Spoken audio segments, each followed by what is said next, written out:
안녕하세요. 마음의 서재입니다. 오늘 읽어드릴 책은 도서출판 빌리버튼에서 펴낸 박성만 지음의 50 나는 태도를 바꾸기로 했다 입니다. 이제부터 모든 것은 태도에 달렸다. 당신 인생은 당신이 만들었다. 청년 실업난으로 자학하는 청년에게 말했다. 먼저 자신이 삶을 긍정하는 것부터 시작해서 꿈을 키워야 한다. 그랬더니 내 삶을 긍정한다면 어떻게 꿈을 키울 수 있느냐며 청년은 반색했다. 아마도 그는 현재를 부정해야 미래를 꿈꿀 수 있다고 생각했던 것 같다. 현재를 부정하면서 미래를 꿈꾸면 자네 꿈은 10년 후에도 20년 후에도 항상 미완료될 걸세. 현재를 긍정하면서 꿈을 꾸면 자네 꿈은 지금부터 이루어진 것이 된다네. 팍팍한 속세에 지친 청년은 내 말이 가슴에 와닿지 않은 것 같았다. 자기 삶을 긍정해야 하는 당연한 이유. 왜 자기의 삶을 긍정해야 할까? 현재 자신의 모습은 수없이 많은 크고 작은 선택과 결정의 결과다. 누구든 그때는 최선의 선택과 결정을 한다. 그런 결정들이 쌓여 바로 오늘의 나를 만들었다. 시간을 되돌린다고 해도 같은 선택을 할 거다. 사람들은 현재가 싫어지면 과거도 함께 싫어진다. 삶에 우연인 것은 하나도 없다. 모두가 필연이다. 하다못해 길을 가다가 100원짜리 동전 하나를 주어도 필연이다. 당신의 삶에 돈이 화두로 끼어들었거나 끼어들 것이다. 현재를 긍정해야 하는 이유다. 몇 년 만에 대학 동창을 만났다. 그는 고지식하고 순수하고 불의와 타협하지 않는 성정을 가졌다. 그는 자신이 옳다고 생각한 바에 대한 분명한 소신을 가졌다. 그의 선택과 결정은 양보할 수 없는 그만의 소신에 근거했다. 그의 성격이 세상과 타협하고 융합하는 데는 어려움이 있지만 그의 삶은 그렇게 만들어졌다. 재물과는 거리가 멀었고 적극적 사회활동은 피하고 자기의 전문성에는 충실했다. 그를 조선시대 선비라고 부르는 사람이 있고 시대를 읽지 못한 사회 부적응자라고 하는 사람도 있다. 그도 한때는 자기 삶이 퇴보하는 것 같아서 권해했다.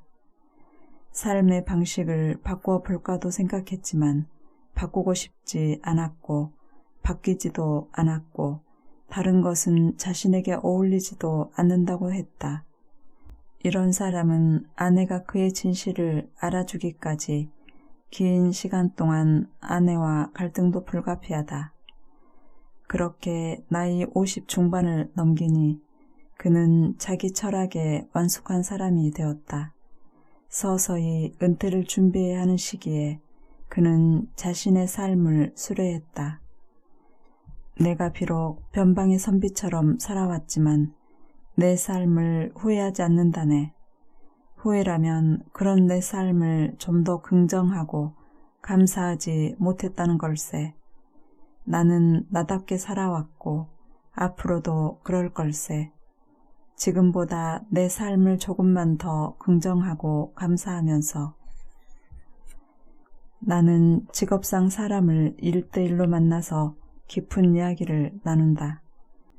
내담자들의 어린 시절부터 지금까지의 긴 이야기를 듣다 보면 사람은 다 자기가 가진 인생 설계 도면대로 살아간다는 생각이 든다. 자신의 삶을 만들 최적의 부모와 환경을 만나고 친구도 거기에 맞게 만난다. 거기에 맞는 선택과 결정을 한다. 내 삶은 내가 만들어간다. 내 삶은 내가 긍정해야 한다. 사업에 능한 사람은 어린 시절부터 돈의 흐름에 남다른 감각이 있었고, 선생은 어린 시절부터 지적인 헌신을 삶의 중요한 가치로 삼았고, 종교 지도자는 어린 시절부터 영적인 것을 갈망했다. 행복은 그가 성취한 것에 있는 것이 아니라 그가 성취해 나가는 것을 어떻게 수용하고 이해하느냐에 달려있다. 아, 나는 이런 삶을 만들어가고 있구나. 또는 가야 하는구나. 당신의 행복은 거기에 있다. 당신의 삶은 당신에게 절대적이다. 다른 곳을 기웃거리는 순간 당신의 삶은 상대적인 것으로 전락한다.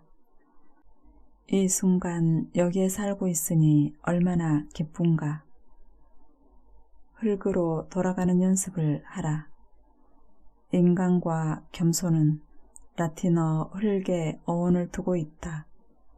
인류사에 영향을 끼친 고등 종교는 사람이 되거나 신과 같이 되는 과정을 흙에 두고 있다. 그가 온 곳, 즉 흙이 될 수 있다면 그는 온 세상을 얻게 된다는 것이다. 흙이 되는 일, 즉 겸손이 어려운 이유는 겸손은 평생을 배워도 다 배우지 못하고 늘 새로운 과제를 앞으로 내밀기 때문이다. 흙은 또한 모성을 상징하는 것으로 더 이상 낮아질 수 없으면서 모든 것을 수용하는 상태를 말한다.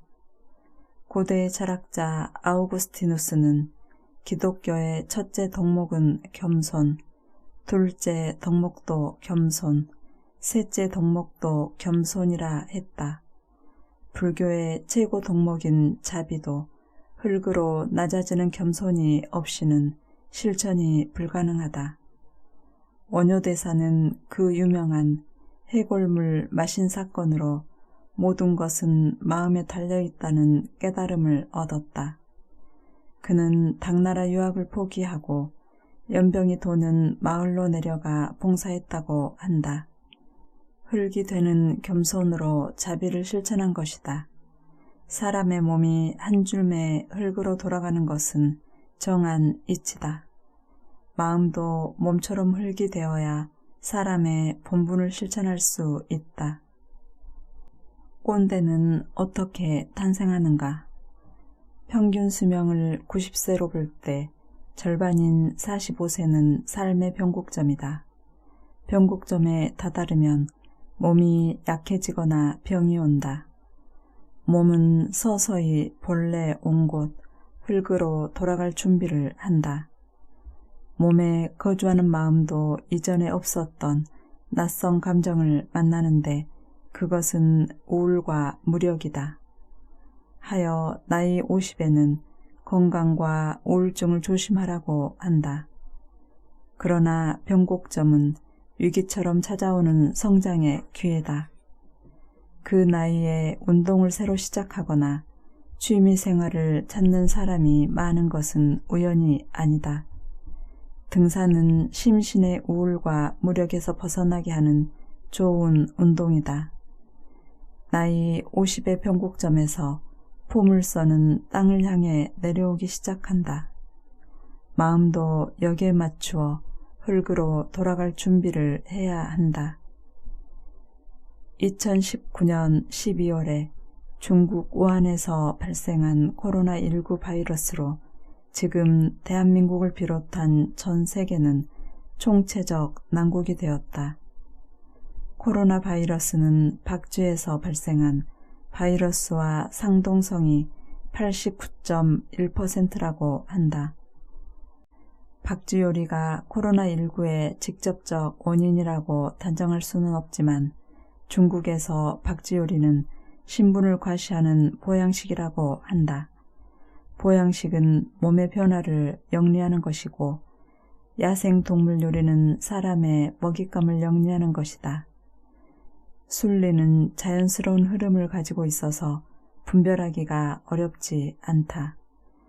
변화와 성장의 변곡점마다 무엇이 순리인지 세심하게 주의를 기울이고 따를 용기가 필요하다.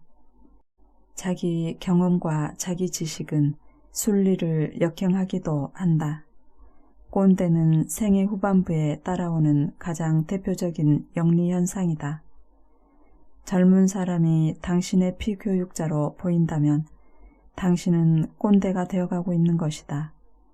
남의 이야기는 귀에 들어오지 않으면서 할 말만 많아진다면 꼰대가 된 것이다. 비록 당신 말이 맞다고 해도 그 말에 귀를 기울이는 사람이 없으면 입을 닫아야 한다. 내 말이 맞다고 하여 상대의 말이 틀린 것은 아니기 때문이다. 생애 후반에는 겸손이 순리다. 그래야 뒤에 오는 이들에게 귀를 내줄 수 있다. 꼰대들의 많은 지식과 경험은 겸손의 배를 타야만 다른 사람을 따르게 하는 지혜가 된다. 서로 다른 성향을 가지신 친조부모와 외조부모를 둔 손주가 있었다. 친조부모는 손주에게 잔소리하는 것을 의무로 생각했고 외조부모는 손주에게 잔소리하지 않는 것을 의무로 생각했다. 친조부모는 점점 더 말이 많아졌고 초조하고 고집스러워졌다. 손주의 서당 훈장이 되어 추하게 늙어갔고 결과적으로 자신을 사랑하지 못하고 불평만 많은 고집쟁이 노인으로 변해갔다. 외조부모는 말해주기보다는 보여주려 했고 점점 더 여유있고 평화스러워졌다. 손주와는 친구 사이가 되었고 아름답게 늙어갔다. 결과적으로 자신을 사랑하는 사람이 되었다. 귀감은 말이 아닌 삶이다. 내 마음에서 무슨 소리가 난다. 마음에서 나는 소리. 마음 소리를 크게 두 가지로 나눌 수 있다. 첫째, 내가 아는 나를 듣는 것이다. 머리에 있던 것이 가슴으로 내려오는 과정으로 귀로 듣는 것 이상의 통찰로 다가온다. 책을 읽다가 대화를 하다가 멍하고 있다가 떠오르는 통찰이다. 비교적 합리적이고 보편적인 특성을 가졌다. 프로이트로식으로 말하면 통찰 또는 의식화에 가깝다. 둘째, 내가 모르는 나를 듣는 것이다. 이때는 자아가 주체가 되는 것이 아니라 내가 모르는 나가 주체가 된다.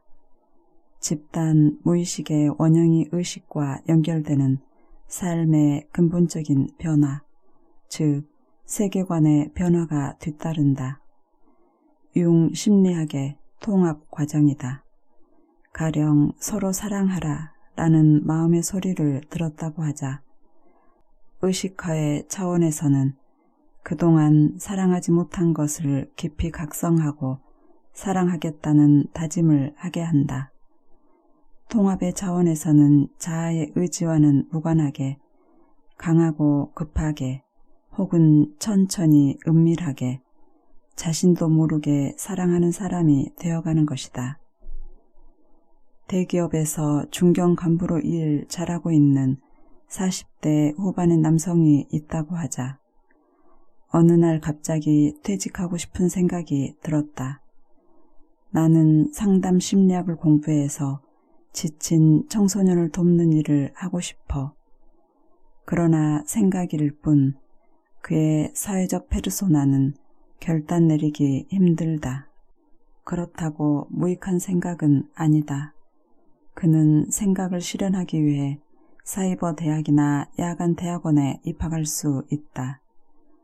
그로부터 3년 뒤에 이상하게 직장을 그만두어야 하는 상황이 오거나 아니면 어떤 강한 힘에 의하여 직장을 그만두게 된다.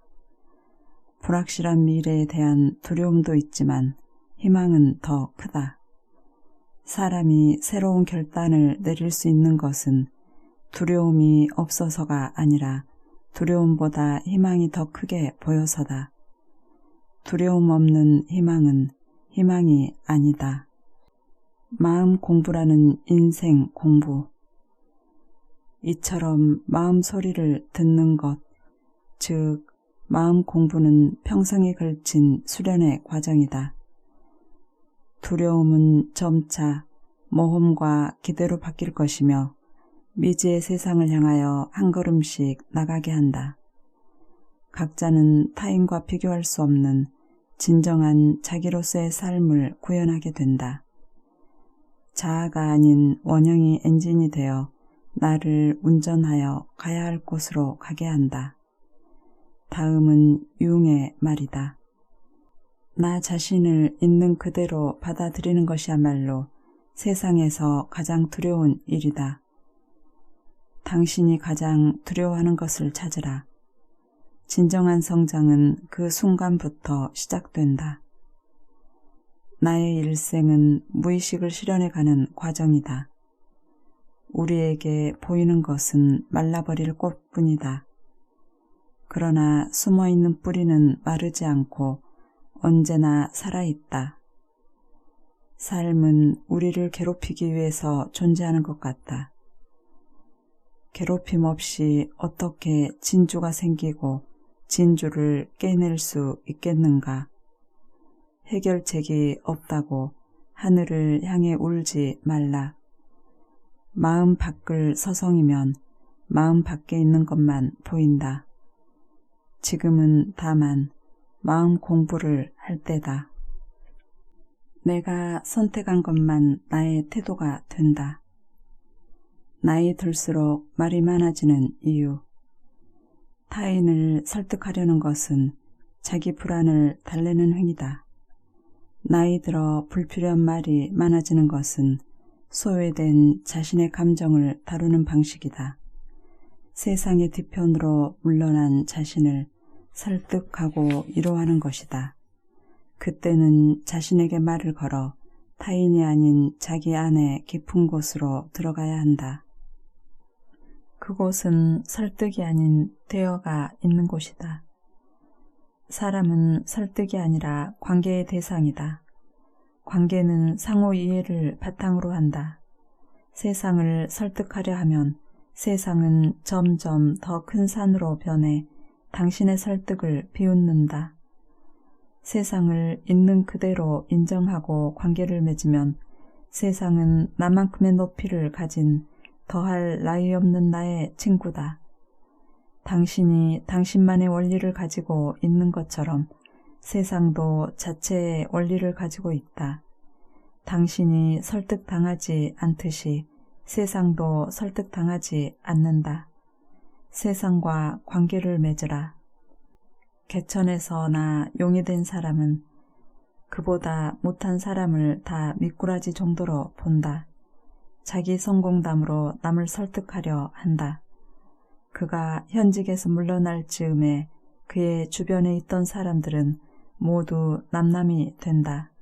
설득은 아무도 설득당하지 않는다는 교훈을 준다. 그 에너지를 걷어들여 자기와 대화를 하라. 남자들은 인격의 어두운 부분인 그림자가 여자들에 비해 많이 억압되어 그것을 밖으로 투사하여 설득하려 한다. 남자들은 어렵게 친해지지만 더 깊이 친해지지 않거나 친해지면 아주 친해진다. 자기 그림자로 상대의 그림자를 이해하기 때문이다. 반면 여성들은 쉽게 친해지지만 더 이상 친해지기 어렵고 상대를 비난한다. 자기 그림자로 상대의 그림자를 비난하기 때문이다. 비난은 설득의 과격한 표현이다. 술자리가 즐거운 이유는 자신의 그림자가 이해받아서가 아니라 술의 기운을 빌려 자신이 억누른 그림자를 발산할 수 있기 때문이다. 시작할 때는 건배사로 잔을 마주치며 상호 소통을 과시하지만 건배가 늘어나면서 모두들 소통이 아닌 독백을 하고 표현이 아닌 설득을 한다. 그러니 말이 많아지고 길어지고 같은 말이 반복된다. 술에 섞이면 너와 나의 경계는 본래의 상태로 되돌아온다. 적당한 음주는 그림자를 표현하므로 치유력이 있으나 과하면 그림자가 폭발하여 추태를 부리거나 서로 싸운다. 술이야말로 감정의 양면성을 적나라하게 드러내준다. 말을 길게 하는 설득 심리 안에는 반평생 살아온 삶의 애환이 있다. 누가 살짝 건드리기만 해도 터질 것 같다. 터지지 못하는 것은 내 자존심 때문이다. 자존심 강한 사람은 자신 안에 있는 것에 익숙하지만 친숙하지는 않다. 익숙한 나를 지키고 친숙하지 않은 것을 회피하려니 그들은 본래 하나 된 것을 분리하는 방어 기제를 사용한다. 자기가 자기에게 낯선 사람이 된다. 낯선 것과 대면하기가 두려우면 말이 많아진다. 내가 말이 길어지는구나 하는 순간은 얼른 멈춰라. 진짜 하고 싶은 말이 무엇인지, 위로받고 싶은 것이 무엇인지 스스로 물어라. 생애 후반기에는 자기에게 물어야 한다. 자기가 자기를 위로할 줄 알아야 설득하지 않고 설득당하지도 않는다. 자신과 대화를 많이 하자. 아내가 불치병에 걸려 내조를 받지 못하는 한 남성이 있었다. 부부애가 좋은 이분의 좌절은 컸다. 시간이 흐르면서 아내에 대한 연민은 자신에 대한 연민으로 바뀌었다. 병을 키운 아내가 원망스러웠고 아내 때문에 자기 시간이 없어진 것이 짜증나고 앞으로 호라비로 살아갈 생각을 하니 견디기 힘들었다. 투병 중인 아내에 대한 분노, 그것은 절대 표현할 수 없는 그에게 낯선 것이다. 그가 진짜 하고 싶은 말은 이런 것이다. 지금 아내는 무척 힘들지만 얼마 후에는 그녀가 떠나온 곳으로 돌아간다. 이후 나는 아이들과 함께 긴 세월을 함께 살아야 한다. 떠난 사람보다 남은 사람이 더 힘들다. 그 상황에서 누구나 할 수 있는 생각에 죄책감을 가지니 그것을 변호하려고 말이 더 많아졌다. 그는 한번 마음껏 그의 속내를 말하고 싶다. 말하고 나면 마음이 가벼워져 아내를 아내대로 자신도 자신대로 이해하게 될 것 같다. 만일 인간의 모든 사고와 감정을 입력한 인공지능 심리상담사와 사람 심리상담사에게 각각 상담을 받게 하고 만족도를 조사하면 전자가 더 높을 것이다. 사람은 되도록 거리낌 없이 자기 얘기를 하고 싶어하기 때문이다. 생애 후반에 설득을 일삼으면 꼰대가 된다. 설득하고 싶을 때마다 자신과 대화하라. 자신이 몰랐던 자기 생각까지 자신에게 말하는 대화의 기술을 익혀라. 대화의 방법은 독백, 삼파술, 독서, 예술작품 감상 등 아주 많다. 내 마음이 몸을 통해 신호를 보낸다. 노안이 찾아와서 고맙다. 어느 날 갑자기 노안이 찾아왔다. 차창 밖 간판의 글은 여전히 잘 보이는데 작은 글씨가 눈에 안 들어온다. 돋보기를 써야 하나. 어린 시절에 함께 살던 할아버지가 두꺼운 돋보기를 쓰시고 신문 활자를 읽으셨는데 나도 그래야 하나. 노안이 올 줄은 알았지만 벌써 올 줄이야. 나 이제 나이 먹은 걸까? 안경집에 가서 돋보기를 맞추고 나서 한동안 우울해졌다는 사람도 있다. 걱정하지 마. 이제부터 당신은 전에 못 보던 것을 보게 될 거야. 노안이 온 것은 지금까지 근거리를 보느라고 보지 못한 원거리를 보게 해주려는 거야. 당신은 눈에 보이는 것을 넘어 넓은 세계관을 가지게 될 거야. 그것은 당신의 삶을 충분하고 안전하게 만들어주지. 먼 곳을 보라고 노안이 온다. 노안은 마음이 몸에 보내는 신호다. 나이를 먹으면 신체의 각 기관도 쇠해지는 것, 그것은 신체 수명이 다 되었으니 퇴장을 준비하라는 것이 아니다. 마음이 친절하게 적극적으로 몸의 말을 걸어오는 거다. 이제 당신은 먼 곳을 봐야 할 때야. 몸으로 보내는 마음의 메시지는 호소력이 있다. 그래도 문자를 파는 것이 곧 진리를 터득하는 것으로 착각하고 있는 것은 아닌가. 선불교에는 진리는 문자에 있지 않다는 불림 문자라는 개념이 있다. 문자는 한정된 것만 알 수 있으나 문자를 넘어서야 그 이상을 알 수 있다는 것이다. 사색 없이 문자를 탐구하는 사람은 문자의 시종이 된다. 그는 자신이 아는 지식에서 소외된다. 사색은 문자를 징검다리 삼아서 시면을 여행하게 한다. 노안이 온 이유는 눈앞에 문자에만 집착하지 말고 사색하여 먼 곳을 보라는 것이다. 사색하기에 가장 좋은 시간은 바로 지금이다. 밝은 눈이 이성의 총기를 빛나게 해준다면 어두운 눈은 영성의 총기를 빛나게 해준다. 맹인 가수의 맑은 음성은 영성에서 나온다. 보는 기능을 희생한 그의 목소리는 아무도 흉내낼 수 없다. 어떤 사람이 이성의 총기를 사용하여 그 분야의 탁월한 학자가 되었다고 하자.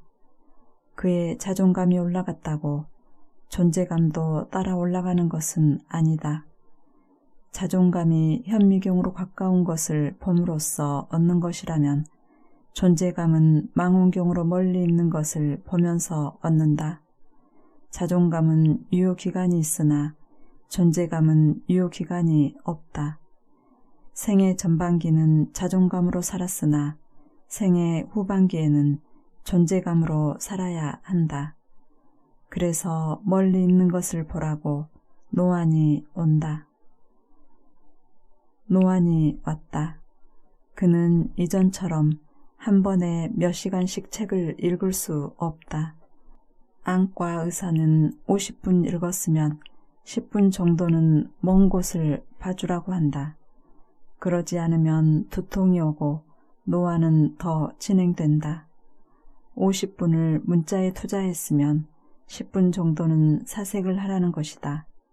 노안이 진행될수록 50분은 작아지고 10분은 커진다. 적게 읽고 많이 사색하라는 것이다. 사람이 빵으로만 살 수 없다는 진리는 노안이 오는 시기에 가슴으로 깨닫는다. 마음의 빵을 찾아야 할 시기다. 나는 노안이 온 이후로 책을 읽더라도 꼭 완독을 목표로 하지는 않는다. 목차 순서대로 읽지 않는 경우도 있다. 저자의 상상력에 내 마음이 가 닿으면 충분하다. 문자와 문자, 그리고 행간의 의미를 나의 사색으로 채운다. 저자가 말하는 내용보다도 그런 말을 하는 저자의 세계관에 더 공감한다. 문자를 읽되 문자에 얽매이지는 않는 것이다. 문자를 깨고 비교하는 것을 학자들은 업으로 해야겠지만 그것이 무슨 위대한 진리인 양 목소리 높일 일은 아니다. 단지 직업적으로 하는 일을 하는 거다.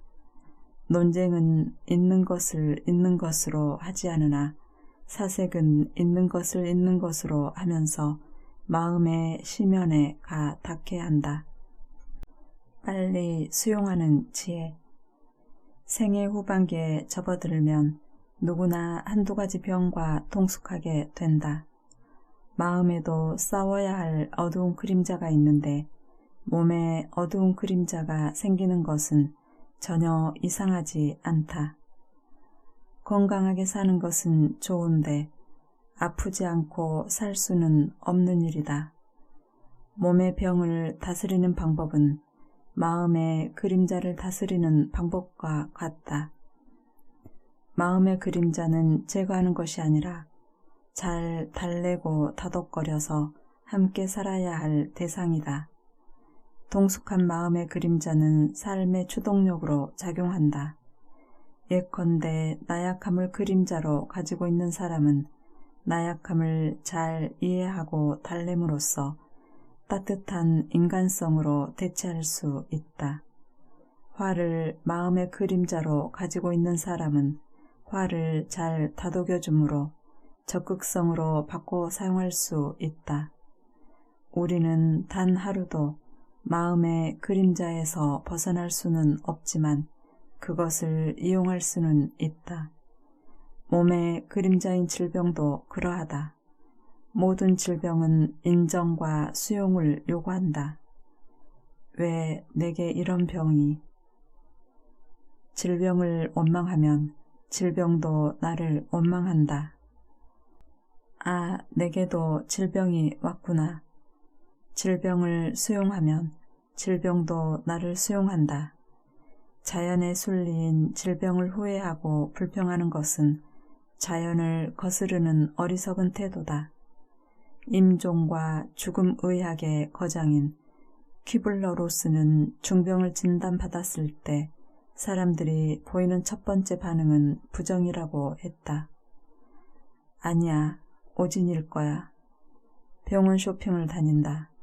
마지막 5번째 반응으로 평화로운 수용을 들었다. 이는 연구실에서 나온 이론이 아니라 그가 수십 년을 임종의학자로 활동하면서 환자들에게서 발견한 심리적 변화다. 되도록 빨리 수용의 단계를 앞으로 당길 수 있다면 병을 얻은 그는 가족과 더 많은 시간을 의미 있게 보낼 수 있을 것이다. 잘 달래면서 살아야 할 병. 병을 조기에 발견하여 치료하는 것은 중요하지만 항상 가능한 일은 아니다. 모든 병이 조기에 발견되는 것은 아니고 건강 염려증에 걸린 사람이 아니라면 누가 자기 몸을 강박적으로 체크하겠는가? 한때 명의였던 70대 중반의 내과 의사에게 들은 말이다.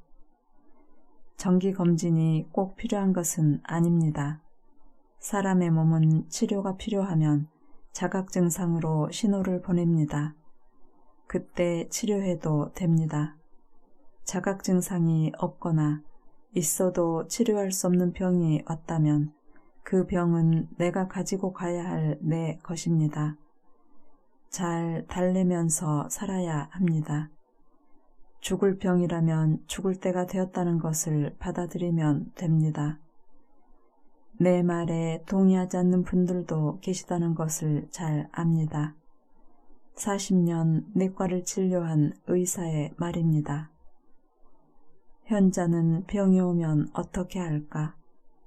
병은 그들의 몸을 어둡게 하겠지만 마음마저 어둡게 하지는 못한다. 그들은 병으로 오는 마음의 메시지를 빨리 읽는다. 그리고 병을 빨리 수용한다. 수용하지 않은 병은 시간이 지날수록 두렵고 초조하게 하나 수용된 병은 시간이 지날수록 잔잔한 평화의 강가에 가닿게 한다. 여기에 대한 사례는 문헌에서 얼마든지 찾아볼 수 있다. 병은 인간이 육의 한계에 갇힌 존재가 아니라 육의 한계를 넘은 존재임을 알린다.